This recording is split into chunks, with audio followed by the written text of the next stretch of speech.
सरोकार।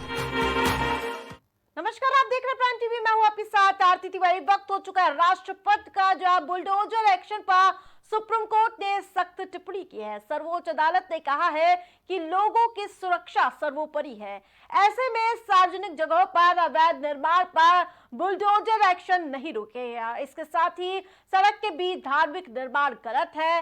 अवैध मंदिर दरगाह को हटाना होगा। लोगों की सुरक्षा सबसे जरूरी कदम है। सुप्रीम कोर्ट ने कहा कि कोई भी शख्स आरोपी या दोषी है या तोड़फोड़ का आधार नहीं हो सकता। देश भर के लिए इस मामले में गाइडलाइंस जारी होगी। कोर्ट ने बुलडोजर एक्शन पर फैसला सुरक्षित रखा है। फैसला सुनाए जाने तक बुलडोजर एक्शन पर रोक जारी रहेगी। तो वही आपको बता दें कि आज सुप्रीम कोर्ट में सुनवाई हुई थी और इसके साथ साथ बुलडोजर एक्शन पर फिलहाल के लिए रोक जारी रखा गया, लेकिन जो अवैध निर्माण होगा उस पर प्रशासन का बुलडोजर लगातार गरजता हुआ नजर आएगा। तो वहीं अवैध निर्माण है उस पर बुलडोजर कार्रवाई देखने को मिलेगी, लेकिन इस मुद्दे पर सियासी पारा भी लगातार हाई नजर आ रहा है। तो वहीं आपको बता दें कि जब कोर्ट ने यानी कि सुप्रीम कोर्ट ने मामले में बुलडोजर एक्शन पर रोक लगाई थी, इस पर वार पलटवार का दौर लगातार देखने को मिला, जिसके बाद एक बार फिर से आज मामले में सुनवाई हुई, जिस पर सुप्रीम कोर्ट ने अपने फैसले को बरकरार रखा है।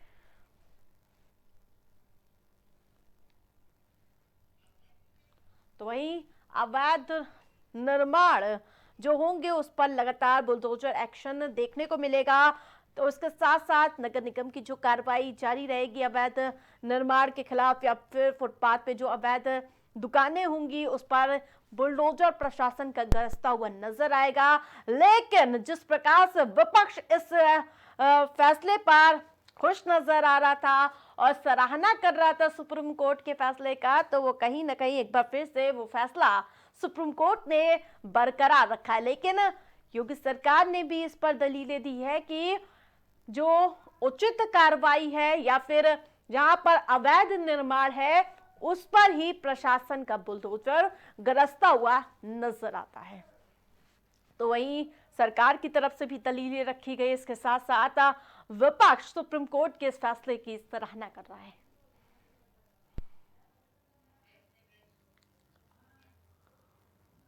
पूर्व केंद्रीय मंत्री और बीजेपी के सीनियर नेता रविशंकर प्रसाद ने आज एक प्रेस कॉन्फ्रेंस की। उसमें कहा गया कि कांग्रेस पार्टी को मणिपुर से आगे आने की आवश्यकता है। ये एक संवेदनशील क्षेत्र है और हम सभी को मिलकर काम करने की आवश्यकता है। कांग्रेस पर आरोप लगाते हुए उन्होंने कहा कि इतने संवेदनशील मुद्दे पर राजनीति नहीं होनी चाहिए और मणिपुर में आग भड़काना बंद करना चाहिए। प्रधानमंत्री इस मामले में बहुत ही संवेदनशील हैं। केंद्र सरकार वहां पर स्थिति में सुधार का प्रयास कर रही है। कांग्रेस पर आतंकवाद के मुद्दे पर चुप रहने का आरोप लगाते हुए बीजेपी नेता ने कहा कि मैं कांग्रेस से पूछना चाहूंगा कि क्या प्रधानमंत्री के आतंकवाद के खिलाफ एकजुटता के सवाल पर सहमत है या नहीं। क्या वो प्रधानमंत्री के रुख का समर्थन करते हैं। कांग्रेस को अनुच्छेद 370 पर अपना रुख स्पष्ट करना चाहिए। जब बात रविशंकर प्रसाद ने प्रेस कॉन्फ्रेंस करके कहा, और आपको बता दें कि कांग्रेस पार्टी को मणिपुर से आगे सोचने की आवश्यकता है, तो वही वो बयान सुनाते आपको रविशंकर प्रसाद का। Manipur is a sensitive area. All of us need to work together. Working going on. Let Congress party stop stoking fire in the cauldron of Manipur. All of us should collectively join. I would ask a counter question. Does he support the stand of the Prime Minister as far as unity against terrorism is concerned or not? Haryana में इन दिनों विधानसभा का चुनाव चल रहा है। इस दौरान Congress party का भी धुआंधार प्रचार देखने को मिल रहा है। इस बीच राहुल गांधी ने एक चुनावी जनसभा को संबोधित करते हुए अनंत अंबानी की शादी पर हमला बोला है। उन्होंने कहा कि अंबानी की शादी में जो पैसे खर्चे हुए वो पैसे आपके हैं, लेकिन वो आपको नहीं मिल रहे हैं। कांग्रेस पार्टी को यही करना है, आपके पैसे को आपके हाथ में देना है। एशिया के सबसे अमीर कारोबारी, आपको बता दें कि मुकेश अंबानी के छोटे बेटे अनंत अंबानी की शादी इसी साल हुई है, जिसकी चर्चाएं सिर्फ भारत में ही नहीं एशिया में भी हुई थी। मीडिया रिपोर्ट की माने तो मुकेश अंबानी ने अपने बेटे की शादी में 5,000 करोड़ रुपए खर्च किए थे। अब कांग्रेस लीडर राहुल गांधी ने हरियाणा विधानसभा के चुनाव के दरमियान शादी को लेकर सवाल उठाए हैं।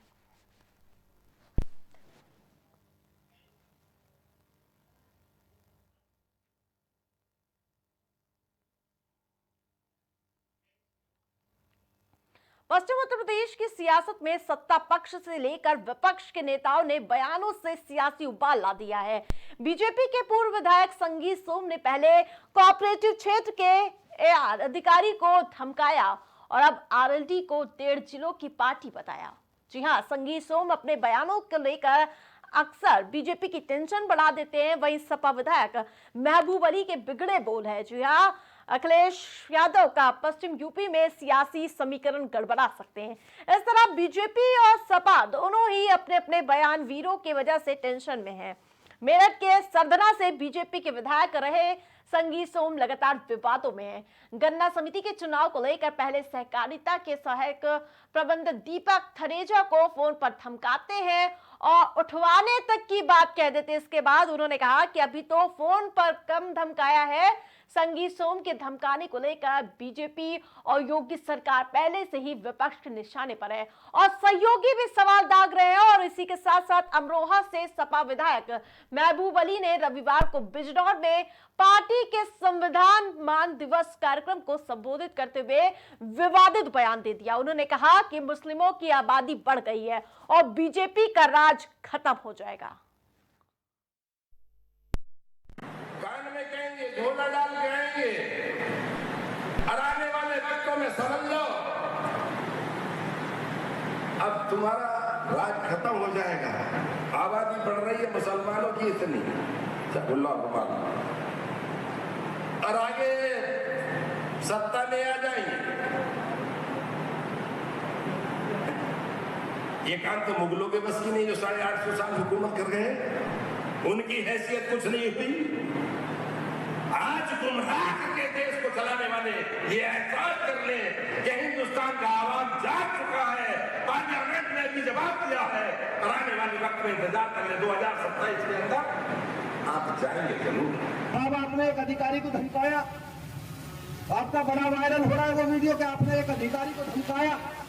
दूसरा नेता होता क्या कहता, नहीं मेरा वीडियो ही नहीं है, वो मेरी आवाज ही नहीं है।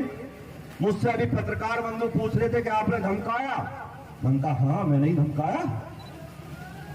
क्यों धमकाया? मैंने कहा कम धमकाया, कम धमकाया।